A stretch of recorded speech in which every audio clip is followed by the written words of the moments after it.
கிழக்கியர் சித்தர் கோயில்னு என்ன ஸ்பெஷல்னு ஒரு வரியில் கேட்டிங்கன்னா, இங்கே தீர்த்தம் தான் ஸ்பெஷல்.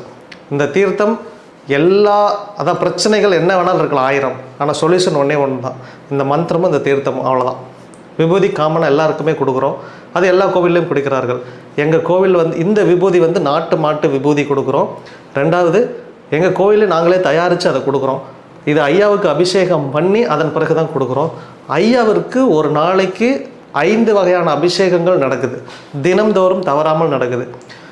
சக்தியூட்டப்பட்ட பொருட்களால் தான் இந்த சிலையை ஸ்தாபிச்சிருக்கோம். இந்த சிலைக்கு கீழே கிட்டத்தட்ட ஒரு 5 கிலோவுக்கு மேலேயே சக்தி வாய்ந்த பொருட்களை மட்டும்தான் உள்ளே வச்சு இந்த சிலை மேலே பிரதிஷ்டை பண்ணியிருக்கோம். அதனால் இந்த சிலைக்கு என்னெல்லாம் நீங்கள் அபிஷேகம் பண்ணுறீங்களோ, ஒரு தீர்த்தத்தை தெளிச்சா எப்படி குணமாகுது, இந்த தீர்த்தம் எப்படி செய்வினை பிரச்சனைகள்லாம் தீர்க்குது அப்படின்னா, அபிஷேகம் பண்ணப்பட்டு அந்த நீர் கலந்தது தான் இந்த தீர்த்தத்தையும் பக்தர்களுக்காக நம்ம கொடுக்குறோம். இந்த விபூதியுமே ஐயாவுக்கு அபிஷேகம் பண்ணி அதை தான் பக்தர்களுக்கு கொடுக்குறோம். அதனால தான் இங்கே மிகப்பெரிய மாற்றம் நடந்துகிட்ருக்கு, மிராக்கள் நடந்துகிட்ருக்கு. எங்கள் கோவிலில் ஓம தீபம்னு ஒன்று கொடுக்குறோம். நீங்கள் ஒரு சின்ன வெள்ளை துணியில் ஓமம் வச்சு மேலே பச்சை கற்பூரம் வச்சு இதை நல்லெண்ணெயில் நினச்சி இதை கோவிலில் தீபம் போடுங்க. கோவிலுக்கு வர முடியலன்னா உங்கள் வீட்டிலேயே தீபம் போடுங்க. ஐயாவுக்கு இந்த வாசம் ரொம்ப பிடிக்கும். இல்லைன்னா நம்மளுடைய முதல் வழிமுறை, ஒரு டம்ளர் தண்ணி, ஒரு நெய் தீபம், இதை வச்சு 1008 முறை கிழக்கியர் சித்தர் மந்திரத்தை சொல்லுங்கள்.